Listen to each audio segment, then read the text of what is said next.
Good evening, everybody, and welcome back. Today, we're going to be doing something a little bit different. We're going to be doing some Poke Fusions. I've decided that I really want to start up a new series, which is going to be called Fusion Friday. Today isn't Friday, so it's going to be Fusion Friday on a Thursday. So, of course, this isn't going to be done every Friday. It's more like whenever I feel the need to do warm-ups. I find fusion warm-ups are a lot of fun. I've done emoji fusion before, and I've done like OC fusion before, and all that kind of stuff. I really enjoy them, and I know a lot of other people enjoy the creative process of making fusions, so I decided, you know what? Let's do it. Let's add in a Fusion Friday. So asking Twitter for a couple ideas, they gave me a bunch of random fusions that they'd like to see, and I gave it a shot. So our first mash of monsters is Geltic and Phantom. So with this one, I decided to keep the Geltic body, for it is just the cutest little thing. I've always been a fan of Geltic, and I got really pissed one day with my black and white playthrough where I couldn't find it. Like, I spent an entire day trying to find it in this one particular area, and it wasn't showing up at all, so I kind of gave up and I never trained one since.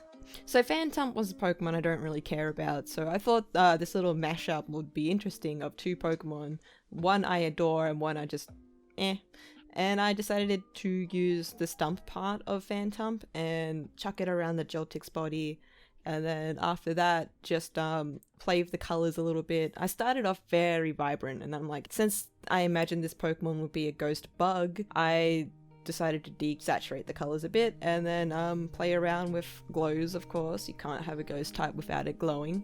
And since I wasn't too sure on the direction where this video was going to go, I decided to keep the shading very minimalistic. So just basic shell shading with a couple of gradients, nothing too over the top. And I really liked how this one came out. It's simplistic, yet it conveys exactly what it's supposed to be. Which if someone were to see this Joltump fusion, they'll be able to say, I know exactly what Pokemon they used for that. So again, the second fusion is another ghost type. So we have Chandelure and Lapras. Now, at first I was like really excited to work with this one because, you know, it'd be really cool to see like a ghostly Lapras or a really fancy Chandelure. But as I started sketching, I soon learnt that it was going to be extremely difficult. Now, this was definitely one of those drawings where it looked bad up until it was finished, because you know when you draw you have that section where your sketch looks good, your line art looks good, you start coloring and it all falls apart during that stage, but it's one of those things where you just have to keep pushing through in order to see it work. Now Lapras is a very elegant looking Pokemon, and I wanted to keep that characteristic of beauty within its shapes, and one of the things I noticed right away is the goofy eyes of Chandelure just made it look really kind of not there. It looks like it's just constantly staring into space, and I had a lot of trouble deciding or not whether I wanted to keep those goofy round eyes. Spoiler alert, I did.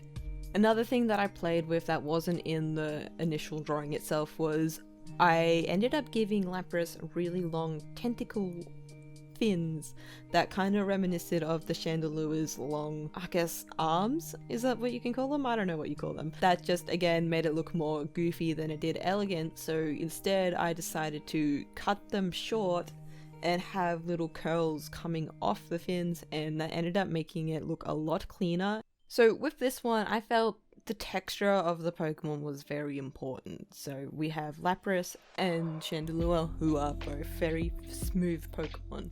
So I wanted to get that same effect that Lapras was very smooth, so I limited how much detailing I'd put on the skin. It still has its couple of dark scales, but that's about it. Now here's a little tip for you. Learning where to put your lines when you're doing your line work will convey certain textures on objects and stuff. So if I wanted to keep Lapras smooth like I am, very limited line work. There are no bumps or wrinkles or lines that convey there's more to it.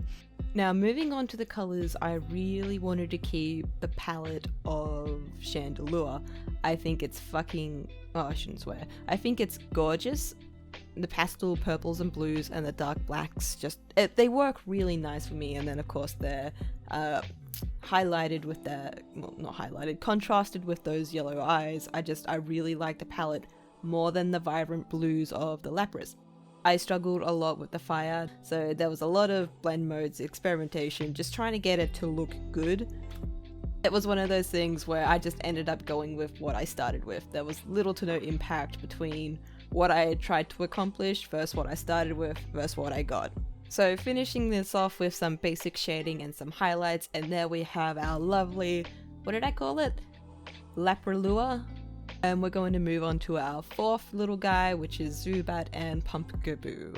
I actually lost a lot of footage for this one, so we're just going to jump straight into line work and coloring. I had trouble with this one in particular because I just didn't know what I was going to do for it. No matter what way you look at it, punkerboo looks like a Zubat in a pumpkin, and trying to do anything with it will just make it look like Zubat in a pumpkin. So I decided to keep the Zubat base and then just base its fur and its wing color adjustment to a punkerboo. So this one was very difficult because it just seemed too easy. But that doesn't matter too much because it ended up being so cute. Like, I believe this would be like a Zubat variant if it had a punkerboo as a parent. So if it was a Zubat and a punkerboo, this would be their offspring variant. So I don't really classify this one as a fusion too much. So because of that, I will be doing just one more fusion today, and that is going to be slaking and a Starmie. Now this one was my absolute favorite of this little batch because it was just such a weird combo. Like, again, I had trouble which Pokemon I should use for the base, and I just ended up using the slaking.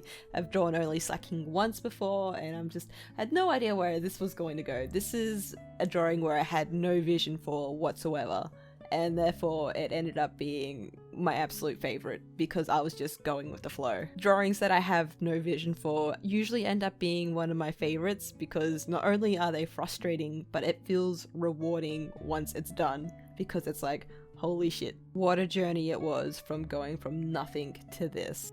So using slaking as the base, I then just drew a normal slaking and then added the Starmie elements through its fur patterns and the big old crystal on its chest. The hard part when it comes to making these Poke fusions is deciding on how much of each Pokemon do you need to fusing to be classified as a fusion. I usually like to keep them 50-50, but as I do more and more fusions, I can establish whether or not I need a ratio or just do what I reckon looks the best.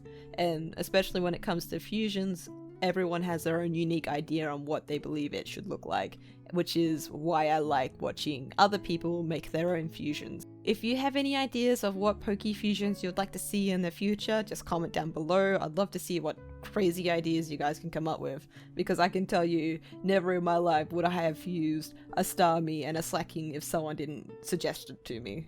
Have a good night, my dudes, and I will see you next time. Of course, if you want to keep updated on myself or current projects, my Twitter is usually the best place you can find me, which is down in the description box below. Same with my Insta and all my other socials.